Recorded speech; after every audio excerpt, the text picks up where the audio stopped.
Before we start, some context. So in Google Classroom, open up the document for the lecture and you'll get these two questions here: Washington's farewell address and the Adams administration. So pause the video here, go and answer these two questions using the link provided, and that'll provide context for the lecture.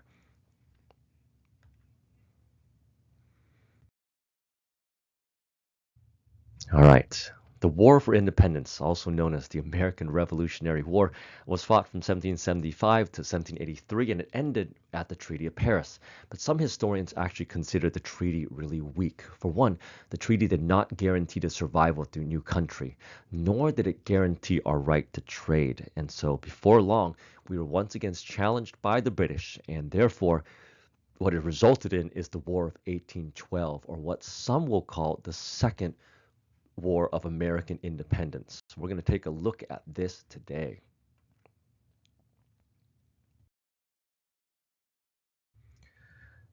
So one thing to note is, and where we start is George Washington, providing a warning to us to say, hey, you know what? There's all sorts of stuff going on in Europe. Okay? Constant wars, shifting alliances, and so forth. And what the opportunity that has risen for the United States is the ability to be able to ignore all of this stuff, to do what we're doing on our side of the Atlantic, to build our country without the notion of these wars based on monarchy and succession and so forth. Okay? But is it inevitable that the United States will have to enter into these particular conflicts? So therefore, the key question we need to ask ourselves is, should America enter into conflict with other foreign powers? And this is a recurrent question throughout the 19th, 20th, and 21st centuries as well. The other issue that we have to deal with is that according to the Constitution, Congress has the sole power and authority to declare war. But in regards to checks and balances, the president is the commander-in-chief of the armed forces. And so there are events in our history whereby in the early republic, we have challenged this constitutional arrangement. Now, this is something that in the 20th and 21st century is an immense debate. But in reality, this arrangement has been challenged from the start. And so we're going to take a look at that in particular instances in this lecture, not just the War of 1812, but other conflicts in the early republic.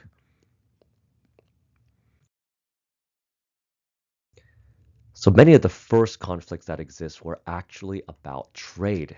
And so one thing that you need to know about the United States is that there is an obsession from here to Lincoln to Wilson's address in the First World War about the freedom of the seas, free trade, that the seas themselves are neutral and that anyone can have passage to exchange with others as well.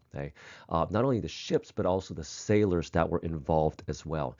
And so it happened early on, and if you look at some of the context that you've just read about, that quasi-war with France over the French seizing American shipping as we were trying to re-engage trade with Great Britain. In fact, the Jay Treaty after the Revolutionary War basically allowed the United States to have most favored nation status with Great Britain and really reinvigorated trade and exchange with Britain like it had before the Revolution.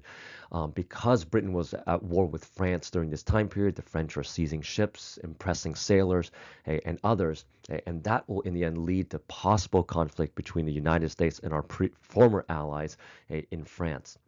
There are other instances as well whereby conflict could occur, and that actually involved a group of states called the Barbary States in North Africa, where in a sense they were running a protection ring.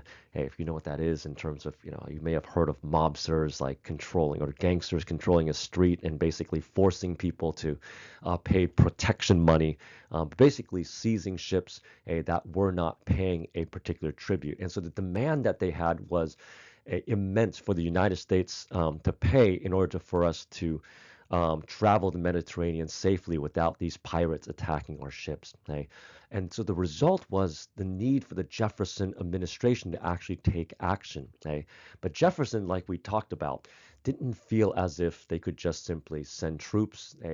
And not only that, but the possibility that he would need a congressional declaration of war. And so initially, Jefferson did not act. Okay? And it turned out it was the Federalist Congress that actually pushed for Jefferson to act by giving him the authority to go ahead and send the American ships, American military, into the Mediterranean to protect American shipping, to attack the ships of the Barbary states as well.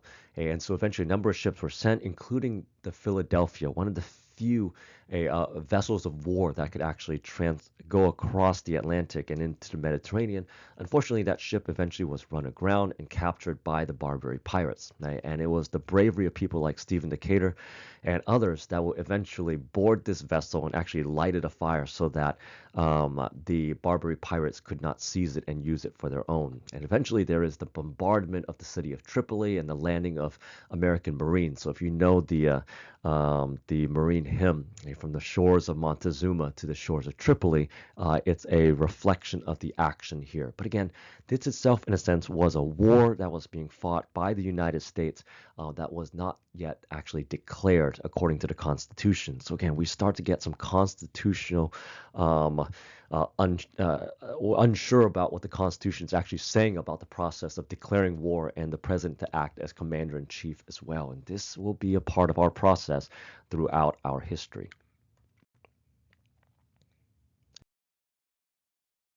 Okay.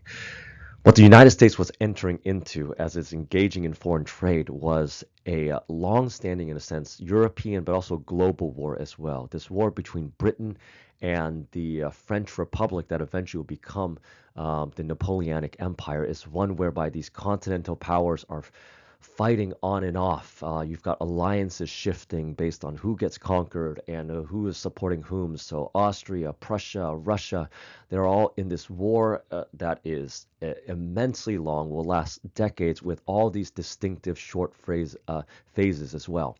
The British command of the seas, especially after the Battle of Trafalgar and Napoleon's victory at places like Austerlitz, means that Britain controlled the seas, the continent was controlled by France, and for the sake of the United States, we get this long conflict where there is pretty much stalemate. Okay?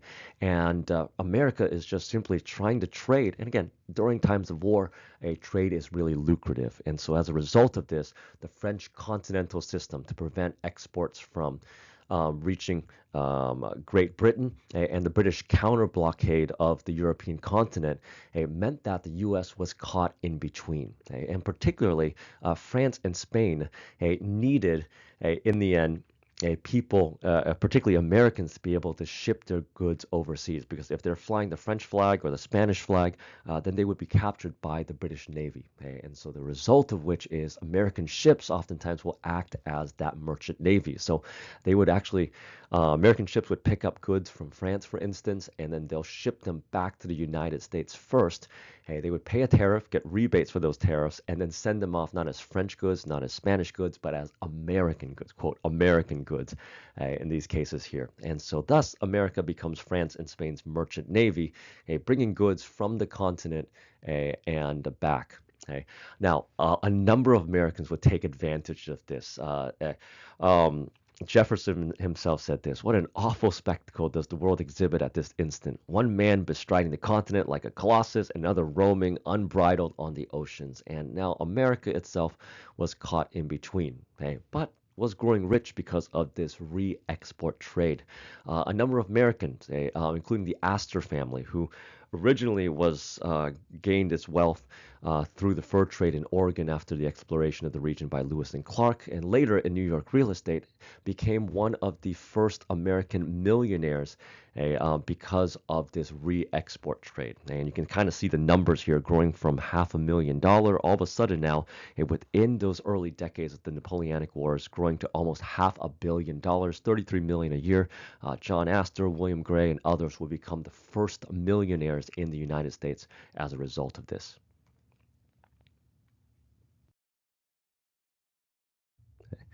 But this is going to bring trouble and problems, okay? Because the British are going to reenact a law from the old 7 Years' War where Britain does not trade with neutral countries who aid their enemies, okay?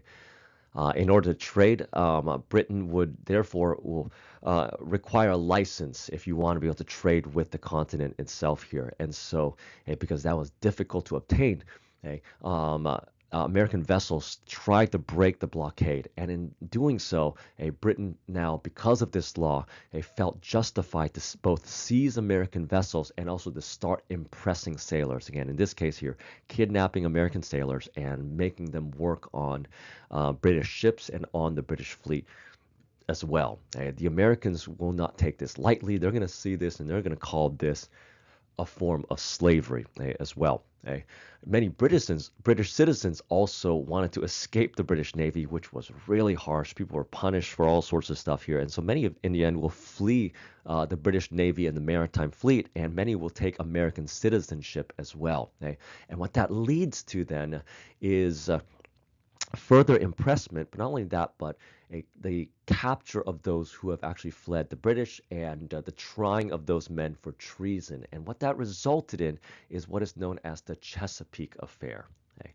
One of the few American vessels, an American frigate by the name of the Chesapeake, which it's going to garner the reputation of being cursed because of all the things that it had gone through, actually had a number of men who were from the British Navy, British citizens who had adopted American citizenship to try to avoid the British Navy.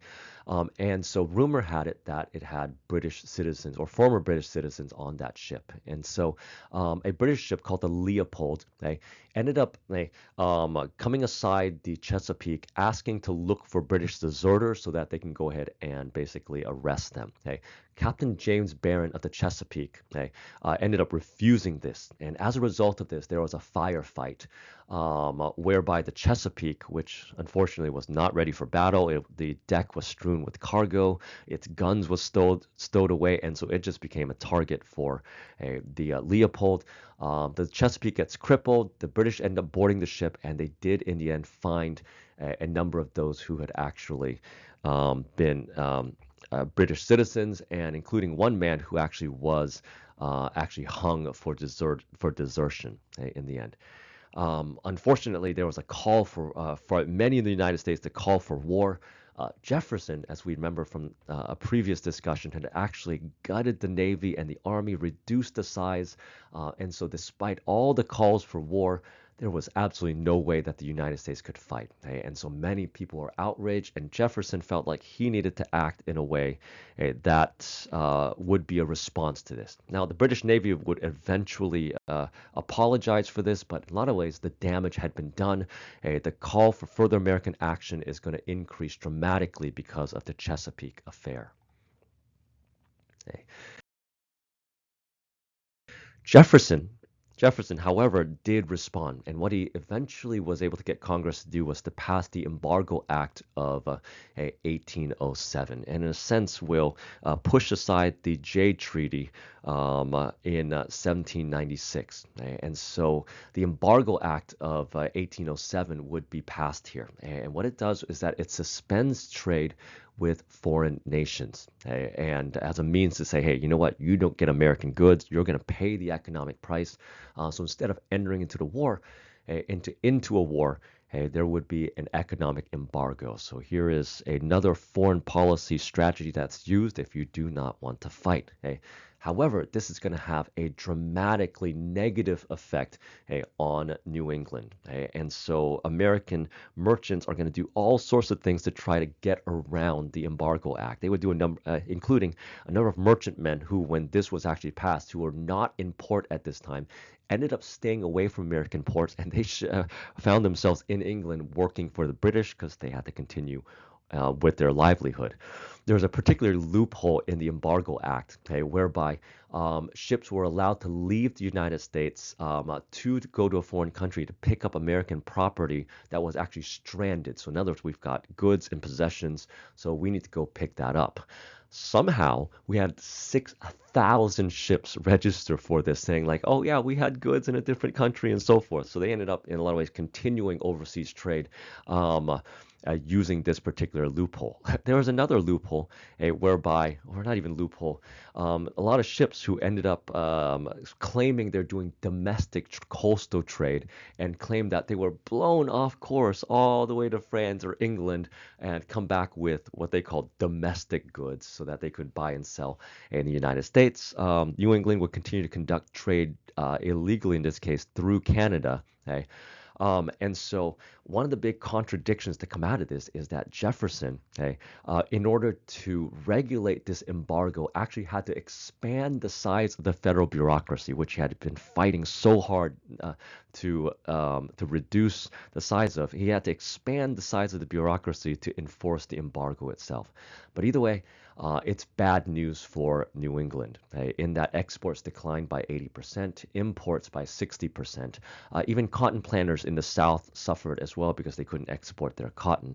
But they themselves would blame England for this, not the Jefferson administration. But either way, now you've got New England upset, angry at the fact that a trade for them, their livelihood would be reduced dramatically. And so they're going to start to pressure the Republican administration for action because this itself was not working. There would be also other pressures that the new president of the United States, James Madison, successor to Jefferson after his two terms were over, would have to face through. But the problem with Madison, no matter what his resume was, and again, it's a vast resume. In a lot of ways, he was the most prepared. He was the father of the Constitution, Bill of Rights, a leader in the House of Representatives. He had written the Federalist Papers to ratify the Constitution, and one of the key leaders of the Democratic Republican Party. But he himself was full of doubts. In fact, when he won the presidency, instead of having this dramatic confidence, he said he had a number of inadequacies that he couldn't comprehend. And so he himself was different than the other two. In a lot of ways, Washington, as the first president, was seen as American royalty. John Adams tried to be royalty. And Jefferson was an anti-royal who kind of paraded around like he was king. In a sense. And so you have all these sort of big names, big figures who felt as if they were really ready for the stage.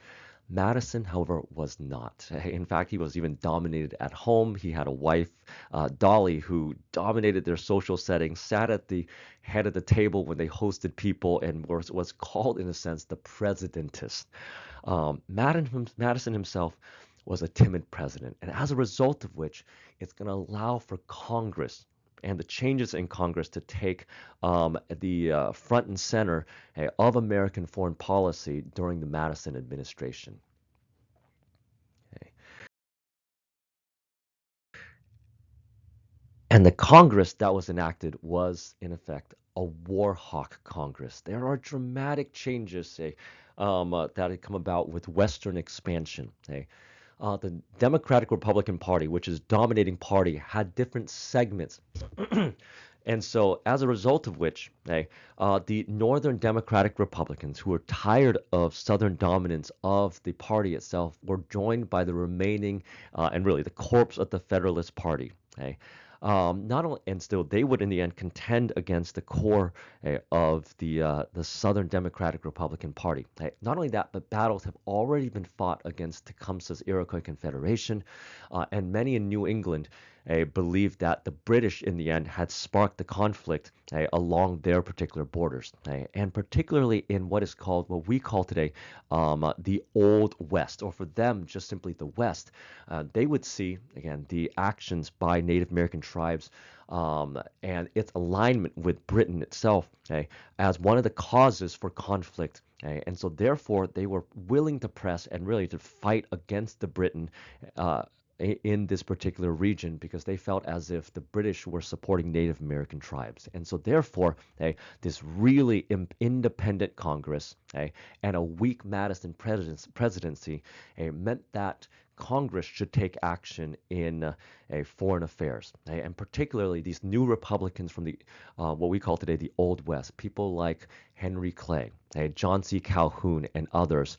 We're going to start to push for war. In fact, those who voted for war eventually were overwhelmingly from both the South and the West. 63 of the 142-seat House were actually new during this Congress here, a whopping 44%. And so Clay and Calhoun and others, in the end, will press for war against Great Britain. Not only that, again, those in New England are going to be a much more protective, and they themselves are going to say, hey, you know what, we need trade with Great Britain. And so there is a Congress that is constantly debating over or not whether the United States should fight in what becomes known as the War of 1812.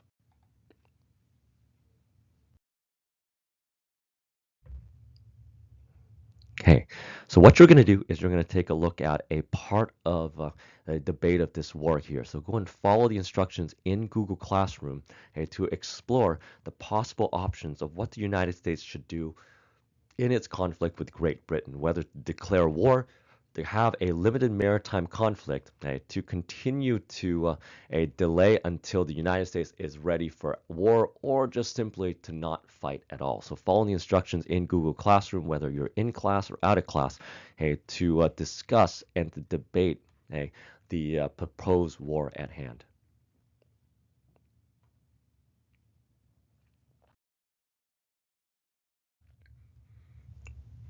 All right. If you're listening to this part, that means you have completed your segment of the War of 1812 and the debate itself. Now, the war itself is going to have a number of different consequences. In fact, for many, this was a war that few people actually wanted in this case. In fact, Great Britain did not want this war itself here. In fact, Britain was actually ready to repeal the order authorizing the seizure of American ships from the rule of 1756, and actually to take away the need from impressing, especially as the war in Europe, as it appears, was starting to wrap up. In this case, not only that, but the war itself, which eventually was passed by Congress, was the tightest ever and the closest ever for any declaration of war in American history. House of Representatives, it passed by a vote of 79 to 49. In the Senate, 19 to 13. And in fact, again, like mentioned before here, the regions that voted for war were the least affected by impressment. It was New England that actually voted to avoid war at all costs. Not only that, but those who voted for war happened to be those who voted against preparation for war as well. The United States itself would vote for war, and the Republicans who voted against raising money for expansion of the Army and Navy to build ships that align, frigates, and so forth, were actually the ones who voted for the war itself here. There was, in the end, also no permanent war establishment for the executive, and so there weren't the guidelines that were laid out for how a president would conduct itself during the war. Furthermore, there was no financing for the war. The Jeffersonian administration had killed the first bank of the United States, so there was no vehicle to borrow money for the war. The War Department, the Secretary of War, only had clerks. There was no general staff to actually plan a conflict, and so all sorts of measures like invading Canada and others were actually pushed upon by local governors and local military leaders. And many of the officers who you would expect to lead this war were way too old. Many of them were Revolutionary War veterans who were not ready for this new war that was being fought. So Winfield Scott, who you'll see in the Mexican War and eventually the U.S. Civil War, was one of the few young officers that actually was competent enough to fight this particular war. And so you had policies that, in the end, it did not function. Many in the Old West wanted to further expand and invade Canada, and so there was an invasion that, in the end, failed. The Canadian militia ended up taking parts of Michigan territory from us, and so the invasion of Canada itself was a debacle. And when the British military finally was able to send an expeditionary force to the United States, they were capably and ably to land a large army, and eventually will burn the presidential residence at the White House, leading to this real nice story of Dolly Madison taking a president and a portrait of George Washington and preserving it from being burned. But in the end, this was a complete embarrassment for the American military as it had to retreat and the seat of American government fleeing from Washington. As the British Army arrived and eventually will burn the city itself here. Now, there were some victories, victories at sea, particularly the USS Constitution, which won and captured a number of prizes fighting the British Navy. There were a number of victories in the Great Lakes as well against the British Navy. And eventually, after the war was over and peace had been settled, there was an American victory in the Battle of New Orleans, led by none other than Andrew Jackson.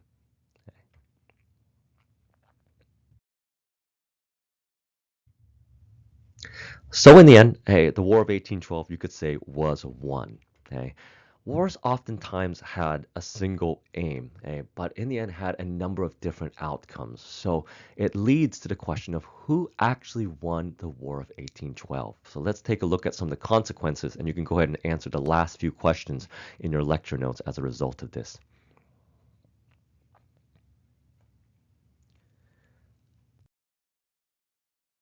So from the American perspective, okay, there are a number of consequences. The first of which is that nothing really changed. The Treaty of Ghent, which was negotiated in 1814, did not resolve the issues of impressment, a free trade, and freedom of navigation in the oceans. This was an ongoing issue. The United States ended up getting some concessions because they had a really strong concession, John Quincy Adams, Henry Clay, and others as well. But in the end, in terms of actual gains, there was not much. And those issues that stand will continue even after the war. So there's a status quo antebellum. Status quo, things remain the same after the war.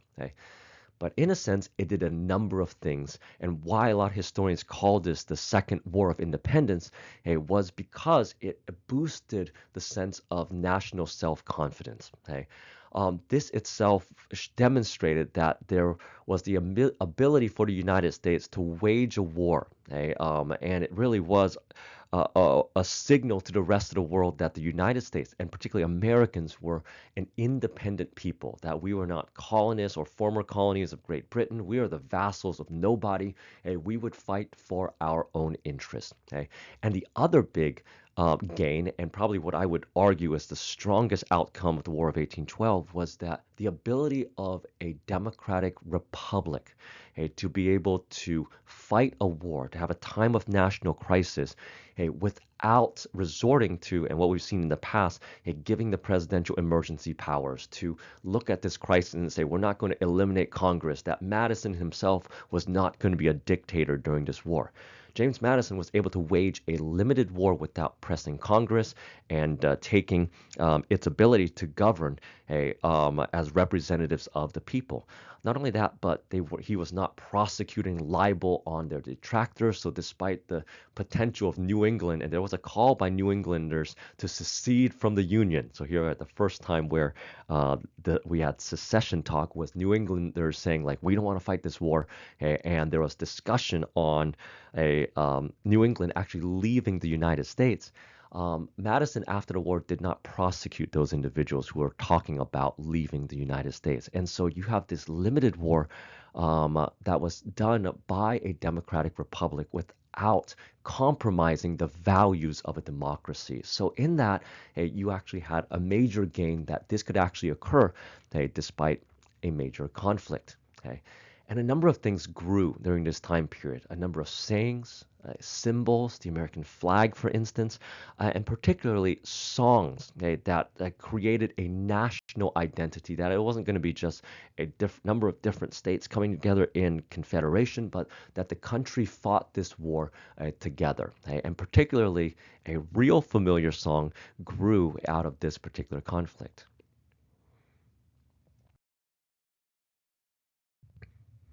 And if you're looking at the screen here, the Star Spangled Banner, right, written by Francis Scott Key, as you watch the bombardment of British ships on the American shores, this itself would become a patriotic song, one of American resistance and our freedom in time of war. So this, in a lot of ways, created a sense of a national identity.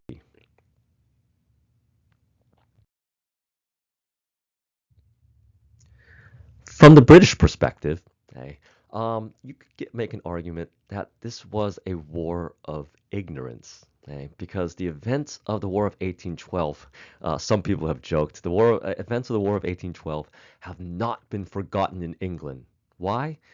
Because they have never been known there, in a sense. In the 20th century, another Canadian historian remarked and put it this way here: the War of 1812 was an episode in history that makes everyone happy because everybody interprets it differently. Now, the English, however, were the happiest of all because they didn't even know it happened in that case. Okay. So it's one of ignorance here. Hey, but if those who did remember see this as a war of American hypocrisy, right? The notion of free trade of the seas, that America is independent and can do its own thing, that this is America defending its republic. But why were they defending a republic when they used this war as a pretext to invade British Canada? In this case here. And so, in fact, Jefferson had even pronounced that, look, Canada is there. All we have to do is just simply walk in, and that's it. Okay. In fact, those who did remember it saw this war as a massive inconvenience, right? They saw the war against France, against Napoleonic France, as a war of survival, right? That Napoleon was conquering all of Europe and Britain had to resist. And so this was the outcome of what the 19th century was going to be about. They had to resist Napoleon, and now they've got to fight this random war across the Atlantic against America. And so for them, this was in a lot of ways nonsensical to them. But there was some pride that they can take in this war here. The British Navy, despite having to fight wars on multiple fronts, ended up successfully blockading the American shoreline such that custom revenues in the United States in 1811, right before the war, was $40 million in regards to revenue. By 1814, that had been reduced down to $2.6 million. And so the British blockade, fighting on multiple fronts, was still successful in limiting American access to international trade as well. So in a lot of ways, this was a successful war for Great Britain, despite its actual loss in the conflict. Okay. And for them, the loss in the Battle of New Orleans, particularly to Andrew Jackson, the one that America still celebrates today, was a small little battle in a far off land. For them, the Battle of Waterloo in 1814 was, in the end, the defining conflict for Great Britain and its victory over Napoleonic Europe. So, the Battle of New Orleans, remembered United States, forgotten in Great Britain. It's Waterloo everybody talks about.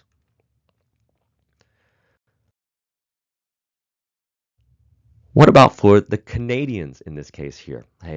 This itself was a conflict, whereby they were unsure in regards to their relationship with American settlers, and particularly former loyalists, a number of American settlers who really had a close relationship with New England merchants and so forth. And so for them, this conflict made them really unsure of their loyalties, whether those on the border would be loyal to the United States or Great Britain or even Canada itself here. But after the conflict, things were restored relatively quickly. Okay.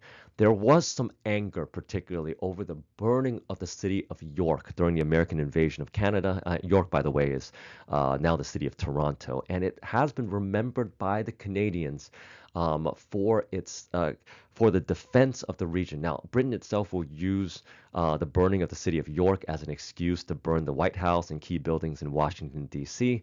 And the Canadians will remember that Jefferson had proclaimed that to conquer Canada, all the United States had to do was merely march into Canada to take it. But Canadians aptly and ably not only defended British Canada, but also, like we had mentioned before, captured parts of Michigan Territory as well. And so, in a lot of ways, the War of 1812 was a first step of Canadian independence, eventually from Great Britain, and a first step towards moving away from central British rule as well. So, thanks to the American invasion of Canada, Canadian patriotism grew during this particular time period.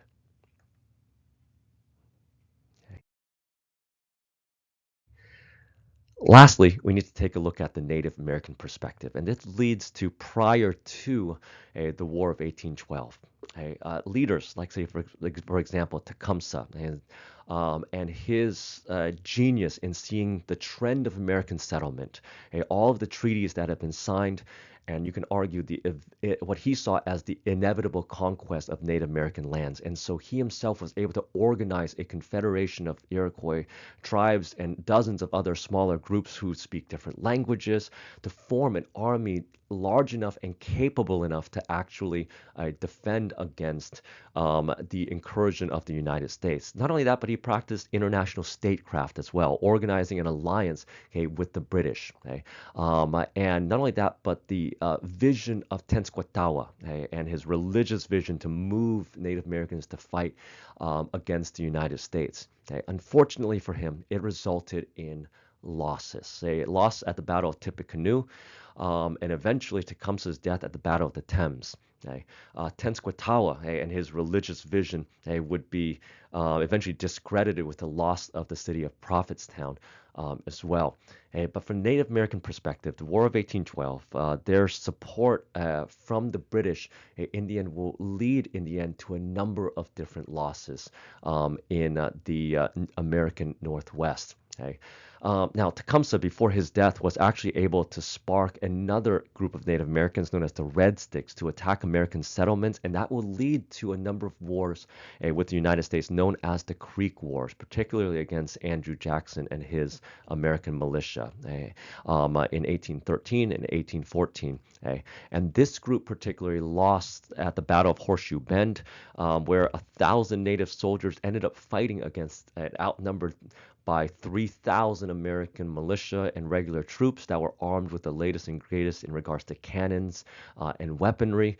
And as a result of this, and out of the support of their support of the British efforts in the War of 1812, eventually 99 different agreements were settled with over 200 tribes, most of which, and if not all of which, eventually leading to the ceding of native lands to the United States, especially as the British start to retreat from this particular region. So from these perspectives, go ahead and answer the last few questions in the lecture guide and go and submit the document.